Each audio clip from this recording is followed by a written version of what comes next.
for the craft industry, it seems to lay very heavy on the art side of it. The creativity of it is huge. Your average consumer, whatever, of craft beer is just looking for the next thing. So having to have that little bit of imagination, a little bit of creativity really kind of drives it.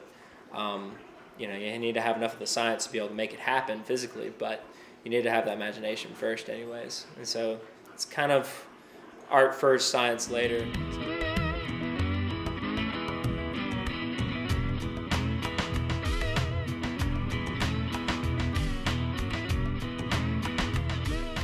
I guess I just got started brewing beer at home, and I guess kind of what kickstarted was kind of a fascination with a fruit bottle that I had that kind of spontaneously fermented, that got left behind and dug out years later. So it kind of sparked an interest anyways in kind of like what you can do at making your own fermented beverages and whatnot. And so I started working at home shortly after starting brewing for New Knox Brewing Company down in Knoxville. And I got my first job just cleaning kegs and not getting paid for anything. Got a little bit of beer and that was about it. But then I actually started working there as a full employee shortly before they actually had to get sharply closed, I think. I've only been brewing since then about 6 years now. And so I kind of started brewing a lot at home and then while I was working there, and really kind of got a chance to kind of play with it a lot at home and kind of get to experience all the different flavors and stuff like that, and trying to change up different things and work on some recipes while getting a little bit more practical commercial experience. And then after working in Knoxville for a little bit longer, I managed to go to London for a little bit and got a proper brewing degree over there.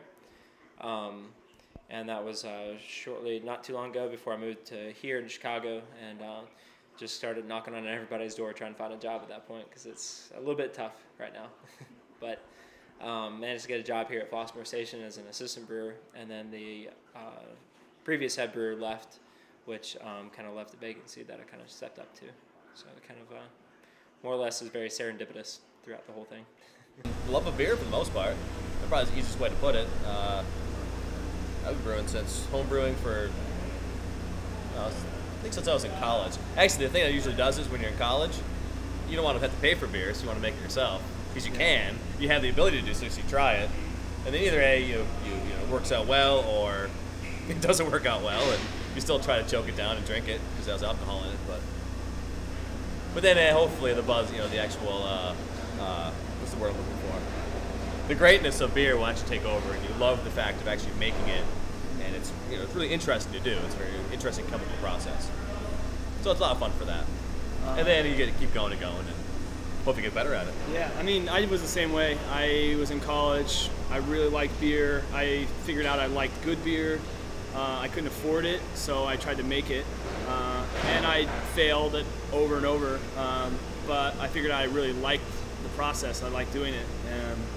And that's what I like about working here is, the beer is a bonus, but I enjoy the work, which is sort of the, any job, that's the most important part. It's kind of one of those industries that it kind of chooses you to some extent.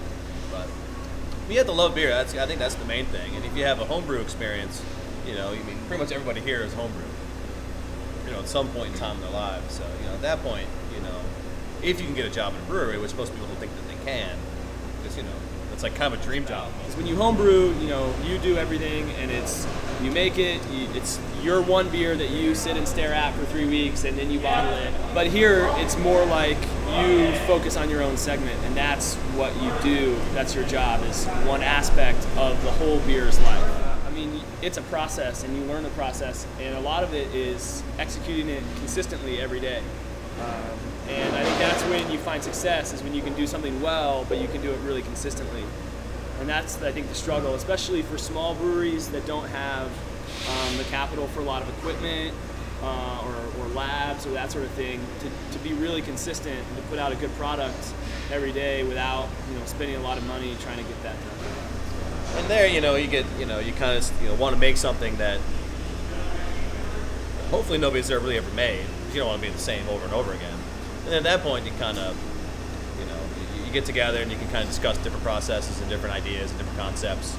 And hopefully at that point, you get a little more on the creative side. You're trying to make a beer that nobody's ever made. I mean, you can always repeat stuff. That's, you know, But read a couple books, you can do it. with us, it's more we sit down. It's not as heady as it may seem. We brew what we want to drink.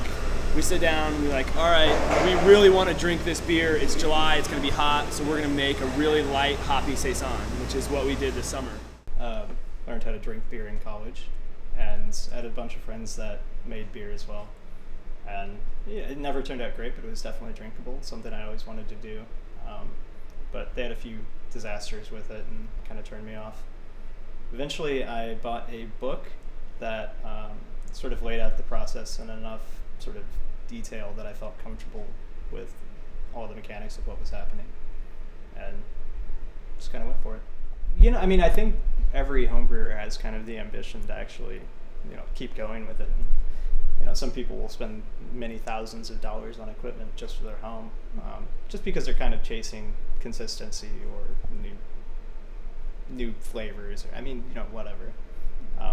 But it's pretty well strictly a hobby. I mean, some guys, you know, snobby about Miller Lite versus old style. You put a craft beer in front of them and they're just kind of, they don't know how to file that. More of the techniques and stuff like that kind of adopted from a commercial setting into a home setting. It's really pretty easy to scale down a brewery and get the exact same functions and same processes performed on a home scale as you do a commercial scale. There's a few techniques that are really hard to do at a home level, but for the most part, it's really translatable from 10 gallons to 100,000 gallons. Brewing's often so often kind of considered a art and a science. And it's an art because you're trying to create something, you're kind of imagining flavor a month down the road and trying to figure out how to get that flavor. And so you start kind of assembling a recipe from there. But the science part of it is knowing certain, I guess I keep saying techniques, but knowing certain things to be able to get to that flavor, and more or less also how to troubleshoot when things kind of don't go exactly to plan.